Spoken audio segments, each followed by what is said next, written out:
भगवान की जय हो। तुम फिर बोल दे हो। बोले बजरंगबली की। ऐसा जयबाल जैसे नहीं हो झवई में हम 5 तो धरी हुई क्या तुम भद्र पटक दीन। बोले हनुमंत लाल की। अब ठीक है। बोले सदगुरुदेव भगवान की। तो आज इधर जिस समय भगवान कन्हैया के यहाँ पे सुदामा जी जाते हैं तो भगवान कन्हैया ने सुदामा जी के चरणों को धोया और उसके बाद में भोजन इत्यादि करा के सब प्रकार विधि के सहित हुआ भोज सामान। सब प्रकार विधि के सहित हुआ भोज सामान। हो नवनी मास्टर पहिनाए कर दिया नाथ ने पान।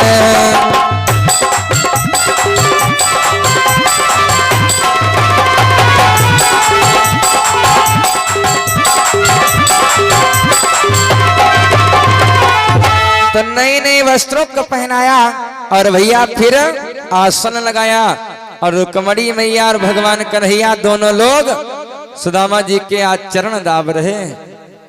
रुक्मणी सहित रुक्मणी नाथ ब्राह्मण के चरण दबाने लगे।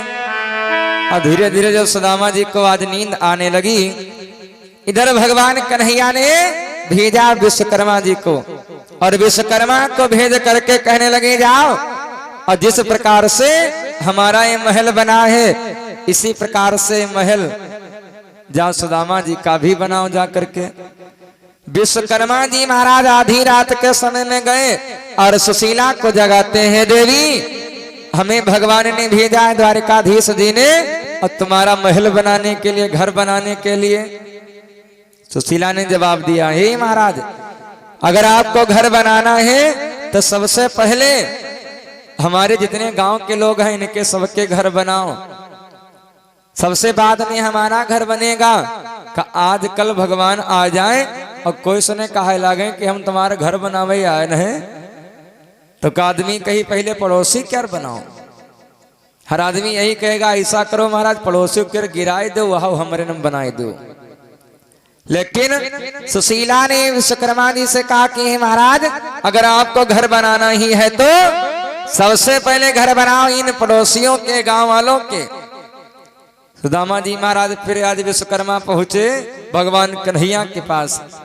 भगवान कन्हैया से कहने लगे प्रभु सुशीला कह रही है कि पूरे गांव के घर बनाओ तब हमारा घर बनेगा। भगवान ने कहा जैसा वो कहती है वैसा करो। जैसे इधर द्वारिका बनी है तो उसी प्रकार से भगवान कन्हैया ने रात ही रात में सुदामा जी के गांव को भी बना दिया। इधर गांव के बाहर बोर्ड लगा था द्वारिकापुरी और इधर सुदामा जी के गांव के बाहर बोर्ड लगा सुदामापुरी। सुदामा जी के नाम से पूरा गांव ही भगवान ने बना दिया। भगवान ने विश्वकर्मा जी ने खूब धन दौलत कर दिया भाई। लक्ष्मी जी की कृपा हुई और रूप भी सबका बदल गया। इधर 2-3 दिन के बाद में जो सुदामा जी महाराज पुनः वापस अपने घर को जाने के लिए तैयार हुए सुदामा कहने लगे भैया कि कर जोड़ सुदामा खड़े हुए बोले भैया अब आज्ञा दो। कर जोड़ सुदामा खड़े हुए बोले भैया अब आज्ञा दो। कर जोड़ सुदामा खड़े हुए बोले भैया अब आज्ञा दो। हो करी जोड़ सुदामा खड़े हुए बोले भैया अब आज्ञा दो। जोड़ सुदामा खड़े हुए बोले भैया अब आज्ञा दो। हे विपदा हरण बुढ़ापे में, हो विपदा हरण बुढ़ापे में, अब इस बूढ़े पर दया करो। विपदा हरण बुढ़ापे में, इस बूढ़े पर अब दया करो।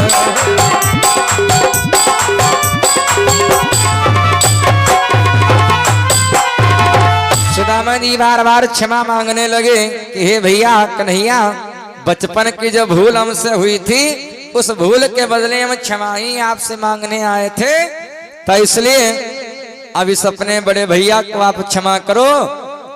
तो भगवान कन्हैया ने कहा जाओ क्षमा तो किया, लेकिन आप जब हमारे घर में आए थे कुछ ना कुछ हमारी भाभी ने हमारे लिए भेजा जरूर होगा, लेकिन जो लाए हो अभी वो तो आपने दिया नहीं।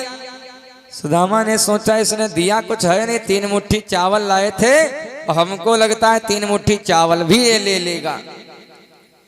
जिस समय भैया अब सुदामा जी महाराज इस पोटली को और कायदे से दबाने लगे, पोटली और अभी दबा गए, दब गए स्वयं लाचारी से, हे भाग्य कहाँ शोभा देगी भगवत को भेंट भिखारी से। सुदामा जी कहने लगे भैया आप इतने बड़े राजा और कहाँ हम भाई आपके लायक हैं जो आपकी सेवा कर सकें। जिस समय भगवान कन्हैया ने अब झाड़ा लिया और चावल की पोटली गिरी, 3 मुट्ठी चावल निकले और भगवान कन्हैया चावल खाने लगे।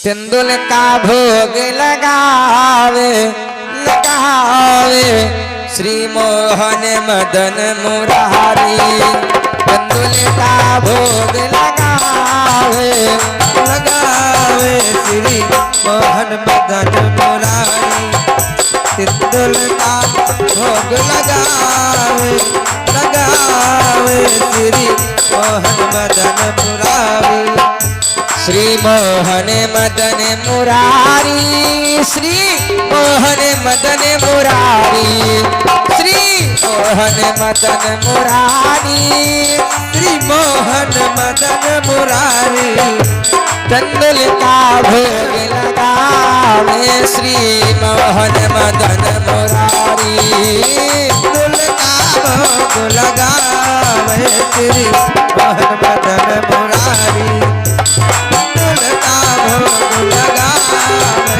श्री मोहन मदन मुरारी। पहली मुट्ठी प्रभु लीनी रुक्मणी बाह गई लीनी, पहली मुट्ठी प्रभु लीनी रुक्मणी बाह गई लीनी, अब छीन के खाई मुरारी बिहारी श्री मोहन मदन मुरारी, छीन के बिहारी बिहारी श्री मोहन मदन मुरारी, अब छीन के खाए बिहारी बिहारी श्री मोहन मदन मुरारी। धीरे धीरे भगवान कन्हैया ने 2 मुट्ठी चावल खाए और भैया रुक्मणी मैया तीसरी मुट्ठी पर कहने लगी हे स्वामी कि 2 झोंकों में 2 लोक दिए, तीसरा लोक भी खोते हो, 2 झोंकों में 2 तीसरा लोक भी खोते हो, 2 लोक में 2 लोक दिए, तीसरा लोक भी खोते हो, 2 झोंकों में 2 लोक दिए, तीसरा लोक भी खोते हो, करते हो भूप भिखारी तो और स्वयं भिखारी बनते हो, भूप भिखारी तो और स्वयं भिखारी बनते हो। रुक्मणी मैया कहने लगी हे स्वामी आपने 2 मुट्ठी के बदले में सुदामा जी को 2 लोकों का राज दे दिया और तीसरी मुट्ठी खा करके क्या तीसरा लोक भी देना चाहते हैं आप।